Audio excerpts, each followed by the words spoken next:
All in all, what you think about your match today? Both of them are pretty good. These guys are wrestling really tough. I love the competition all the way around. What do you think you need to get better at? Definitely my top game. That's what I'm trying to work on this year before I move on to UW is my top game. And how often do you work on that stuff? I mean, like all the time or a little bit? Every day. I work on it every day because it's just something that I have never focused on. So my dad and I and a couple other coaches in the room, they always were working on it every day so that way I can be prepared for that next level. How often do you wrestle instinctively as opposed to like execution? A lot of it, mostly just because I've drilled it so many times in the practice room, it just comes automatically when I get out there to wrestle. You're a defending state champion, so are you expecting everyone to give you your A match when you start taking these guys on? Oh, absolutely. I'm expecting a tough match every time I get out there.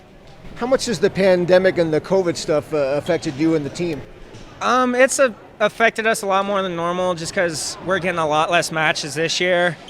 Over the summer, it was so hard to find anything to do.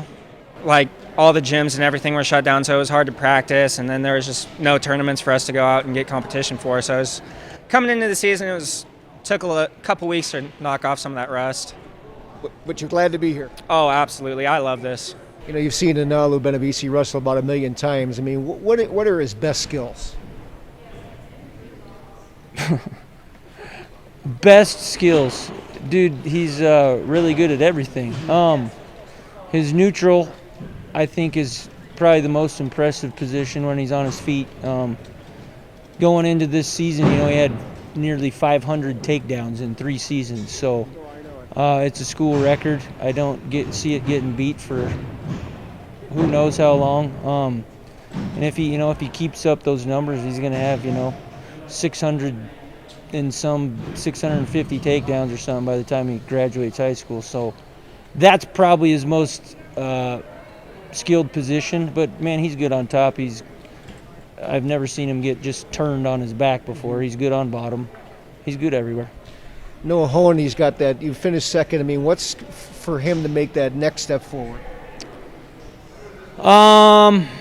We're gonna have to do some work with Noah. We've never wrestled Hesford before. Hesford's a very skilled wrestler, man.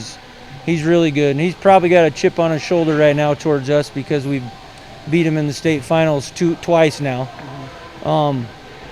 He probably does not want to show us any respect, and so getting that win was probably a big deal for him.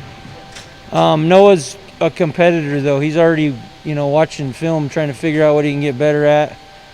And he's going to get better. I mean, he's a very good wrestler, and he'll close that gap. And I wouldn't be surprised if he wins the next match. I mean, he's that good.